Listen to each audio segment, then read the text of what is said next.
Hello everyone, मी ऐश्वर्या तुम्हा सर्वांचं स्वागत करते माझ्या यूट्यूब चॅनलवर. तर आज आपण एक नवीन अपडेट घेऊन आलो आहोत. तुम्ही बघू शकता स्क्रीनवर कॉन्स्टेबल जी साठी ही जॉब अपडेट आलेली आहे आणि ही मेगा भरती आहे. यामध्ये तुम्हाला CAPFs, SSF आणि GD, असम रायफल्स यासाठी ही संपूर्ण जाहिरात ही प्रसिद्ध करण्यात आलेली आहे. 25,000 प्लस जागांची ही मेगा भरती तुमच्यासमोर आलेली आहे आणि महत्त्वाचं म्हणजे 25,000 मध्ये पण आणखी काही ॲडिशनल जागा वाढ होण्याची शक्यता असते SSCमध्ये, तर ते देखील चान्सेस आहेत. तर न चुकता या फॉर्म फिलिंग तुम्हाला करायची आहे. ठीक आहे. तर तुम्ही ऑनलाईन ॲप्लिकेशन हे 1/12/2025 पासून सुरू करू शकता आणि त्यानंतर जी लास्ट डेट आहे ती 31 डिसेंबरपर्यंत तुम्हाला ऑनलाईन ॲप्लिकेशन हे करता येणार आहे. ठीक आहे. आणि एक्झाम हे फेब ते एप्रिल या दरम्यान 2026मध्ये घेण्यात येणार. टेंटेटिव्ह सांगितलं आहे. काही फिक्स तुम्हाला तारीख इथे मेन्शन केलेली नाही आहे. ठीक आहे. तर फेब आणि एप्रिल या दरम्यान ही एक्झाम कंडक्ट करण्यात येणार आहे. तर सविस्तर माहिती पुढे आपण बघूया. तुम्ही बघू शकता इथे टोटल वॅकेन्सी दिलेले आहे. त्यापूर्वी आपण पे स्केल जाणून घेऊ. पे स्केल हे 21,700 ते 69,100 पर्यंत ऑल पोस्टसाठी हा पे स्केल लागू पडणार आहे आणि आता इन्क्रिमेंट देखील होईल यामध्ये. ठीक आहे. कारण 8वा वेतन आयोग हे लागणार आहे, तर यामध्ये इन्क्रिमेंट होईल. सेंट्रल गव्हर्नमेंटला सुरुवातीलाच लागू होतो तो. तर तुम्ही इथे बघू शकता वॅकेन्सी मेलसाठी आणि फिमेलसाठी दोन्हीसाठी दिलेले आहेत. कॅटेगरी वाईज इथे वॅकेन्सी डिस्ट्रीब्युशन सविस्तर टेबलमध्ये तुम्हाला दिलेलं आहे. अशा प्रकारे टोटल 25,487 एवढ्या टोटल वॅकेन्सी तुमच्यासमोर इथे देण्यात आलेल्या आहेत. तुम्ही इथे बघू शकता. एक मिनटं मी तुम्हाला दाखवते. 25,487 एवढ्या टोटल वॅकेन्सी इथे तुम्हाला दिसत असतील. ठीक आहे. आणि यामध्ये जागा इन्क्रिमेंट होण्याचे फार जास्त चान्सेस आहेत. तरीही न चुकता सर्वांना फॉर्म फिलिंग करायची आहे. ठीक आहे.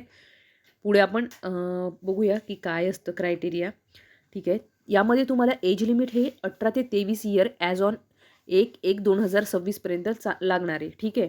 त्यानंतर काही कॅटेगरीसाठी अपर एज लिमिट तुम्हाला दिलेली आहे. जसं SC ST तुम्ही आहात तर तुम्हाला 5 इयर एज रिलॅक्सेशन मिळणार आहे.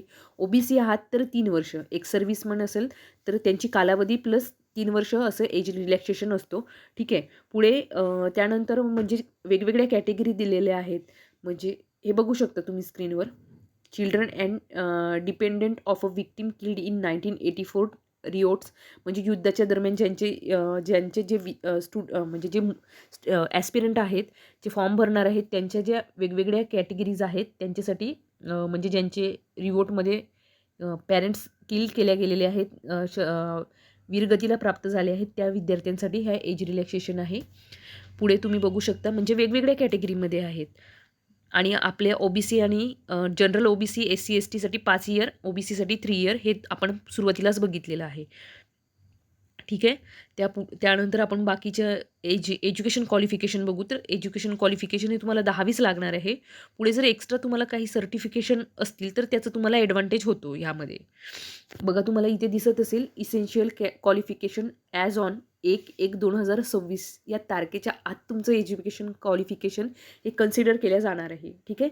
Candidate must have pass the matriculation or 10th examination from the recognise board university as on before the cut off date, म्हणजे 1/1/2026 पर्यंत तुम्ही 10वी पास असणे हे अनिवार्य आहे. ठीक आहे.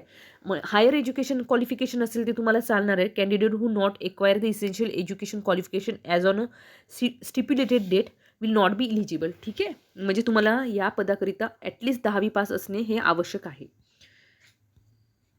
पुढे तुम्ही बघू शकता जर तुमच्याकडे NCC C सर्टिफिकेट असेल तर तुम्हाला 5% maximum marks of the examination हे तुम्हाला as a incentive as a bonus तुम्हाला मिळणार आहेत. NCC B असेल तर 3% आणि NCC A असेल तर 2% marks of examination as a incentive bonus mark हे तुम्हाला दिले जाणार आहेत. ठीक आहे. यामध्ये काही फिजिकल स्टँडर्ड देखील आहेत. हाऊ टू अप्लाय हे देखील PDF मध्येच दिलेलं आहे. आणि एक्झामिनेशन फीजबद्दल आपण बघू की मी तुम्हाला आधीच सुरुवातीला सांगितले होते ₹100 हे एक्झामिनेशन फी आहे आणि जे SC ST EWS आणि ह्या वुमन आणि एक्स सर्व्हिसमेनसाठी एक्झामिनेशन फीज देखील इथे 0 असते. ठीक आहे. म्हणजे फीज तुम्हाला पे करायची गरज नाही आहे आणि ज्या कॅटेगरीसाठी एक्झामिनेशन फीज आहे त्यांनी ऑनलाईन अप्लिकेशन करतानाच तुम्हाला फीज ऑनलाईन अप्लाय पेमेंटचं ऑप्शन तुम्हाला मिळणार आहे. एक्झामिनेशन सेंटर तुम्ही महाराष्ट्रातले कॅन्डिडेट आहात, तुम्ही तर तुम्ही वेस्टर्न रिजनला मोडता आणि तुम्हाला वेस्टर्न रिजनमध्ये बरेचसे आपले आपल्या महाराष्ट्रातले जे आहेत सेंटर आहेत ते तुम्ही टाकू शकता एक्झामिनेशनसाठी. तुम्हाला खूप दूर जायची गरज नाही. बघा तुम्हाला मी सांगते कुठले सेंटर आहेत. तर पणजी आहे, अहमदाबाद, गांधीनगर, राजकोट, त्यानंतरचं नागपूर आहे, कोल्हापूर आहे, जळगाव, मुंबई, नागपूर, नांदेड, नाशिक, पुणे इत्यादी ठिकाणी तुम्ही एक्झामिनेशन महाराष्ट्रामध्ये तुम्ही फॉर्म भरू शकता. ठीक आहे. आणि बघा ही जी एक्झाम जी होणार आहे ना, मराठी लँग्वेज देखील तुम्हाला अवेलेबल असणार आहे. मराठी लँग्वेज एक्झाम पॅटर्न बघा आणि मी तुम्हाला सांगते आता पुढे एक्झाम स्कीम काय असणार आहे तुम्हाला आलं बघू शकता स्क्रीनवर. पार्ट एमध्ये जनरल इंटेलिजन्स अँड रिझनिंग असणार आहे. त्यात 20 प्रश्न असतील आणि 40 मार्कासाठी असतील. पार्ट बीमध्ये general knowledge and general awareness असणार आहे. त्यामध्ये 20 प्रश्न असणार आहे 40 मार्कासाठी, म्हणजे एक प्रश्न हा 2 मार्काचा आहे. मॅथमॅटिक्स असणार आहे, हे 20 प्रश्न असणार आहेत आणि नंतर इंग्लिश आणि हिंदी इंग्लिश हिंदी जे पण आहे ते 20 क्वेश्चन्स असतील 40 मार्कांकरिता. अशी एकूण 60 मिनिटांची हे एक्झाम आहे. 1 तासाची तुमची एक्झाम आहे. 80 क्वेश्चन कॅरीज 2 मार्क इच. ठीक आहे. 80 क्वेश्चन असणार आहेत तुम्हाला. आणि एक्झाम ही तुम्ही बघा इथे लिहिलेलं आहे की तुम्हाला मल्टिपल चॉईस क्वेश्चनमध्ये 13 रिजनल लँग्वेजमध्ये मराठी देखील इन्व्हॉल्व आहे. म्हणजे तुम्हाला महाराष्ट्राच्या मराठी लँग्वेजमध्ये बघता येईल. अर्थातच तुम्ही पोलीस भरती वगैरे करत असाल तर तुम्हाला या SSC GDमध्ये या सगळ्या गोष्टींचा तुम्हाला खूप फायदा होणार आहे. एक्झाम ही मराठीमध्ये कंडक्ट होणार आहे, तर तुम्हाला वेगळं काही सराव करायची गरज पडणार नाही आहे. त्या सर्व गोष्टी इथे आहेत. तुम्ही आपल्या ओन लँग्वेजमध्ये देखील एक्झाम तुम्हाला जे एक्झामचं इंटरफेस आहे तुम्ही मराठीमध्ये देखील बघू शकता. ठीक आहे. तर अशा प्रकारे इथे डिटेलमध्ये दिलेलं आहे की मॅथमध्ये काय असणार आहे, इंग्लिश हिंदीमध्ये काय असणार आहे, कॉम्प्रिहेन्शनमध्ये आणि कुठले टॉपिक येणार आहेत याचं क्लिअरली मेन्शन केलेलं आहे. ठीक आहे.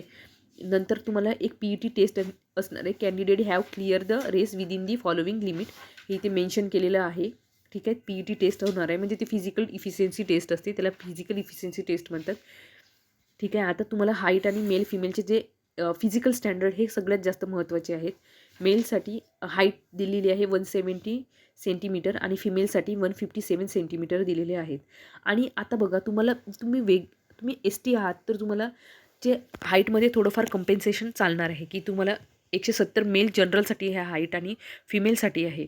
तर जर तुम्ही ST असणार तर तुम्हाला 162.5 आणि 150 एवढी फिमेलची हाईट आणि 162 एवढी मेलची हाईट हे तुम्हाला लागणार आहे.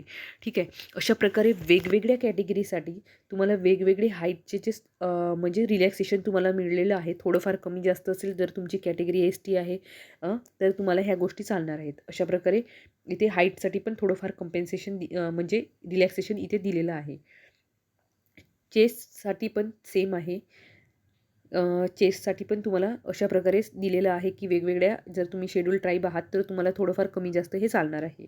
स्क्रीनवर तुम्ही बघू शकता वेटचे स्पेसिफिकेशन देखील दिलेले आहेत. अशा प्रकारे आपण पूर्ण डिटेलमध्ये बघितलेलं आहेत की काय असणार आहे हे एक्झाम पॅटर्न, एक्झाम फीस आणि कोण इलिजिबल आहेत. ठीक आहे. आणि सर्टिफिकेट असेल तुम्हाला एज्युकेशन क्वालिफिकेशनसोबत तर त्याचे पण वेगळे ॲडव्हान्टेजेस आहेत NCC सर्टिफिकेट असतील तर. ठीक आहे. अशा प्रकारे डिटेलमध्ये आपण नोटिफिकेशन बघितलेली आहे. जर तुम्हाला आणखी काही डिटेल लागत असेल तर तुम्ही कमेंट बॉक्समध्ये नक्की सांगा. आणि बऱ्यापैकी वॅकन्सी ह्या भरपूर आहेत आणि जर तुम्ही हाईट आणि फिजिकल स्टँडर्डमध्ये बसत असणार तर तुम्ही आवर्जून हा फॉर्म भरायला पाहिजे असं मला वाटतं. अशा प्रकारे मी हा नोटिफिकेशन डिटेल तुमच्यापर्यंत पोहोचवला आहे. तरीही इच्छुक विद्यार्थ्यांनी नक्की या फॉर्मला अप्लाय करायचं आहे. वॅकन्सी ह्या नक्कीच इन्क्रीज होणार आहेत. तर याची चिंता नाही करायची आहे आणि फॉर्मला नक्की अप्लाय करायचं आहे. आणि याचं जर तुम्हाला PDF हवा असेल तर तुम्ही टेलिग्राम चॅनलला जॉईन करा. मी त्याची लिंक तुम्हाला डिस्क्रिप्शन बॉक्समध्ये देणार आहे. ठीक आहे. आणि व्हिडिओला शेवटपर्यंत बघितल्याबद्दल धन्यवाद.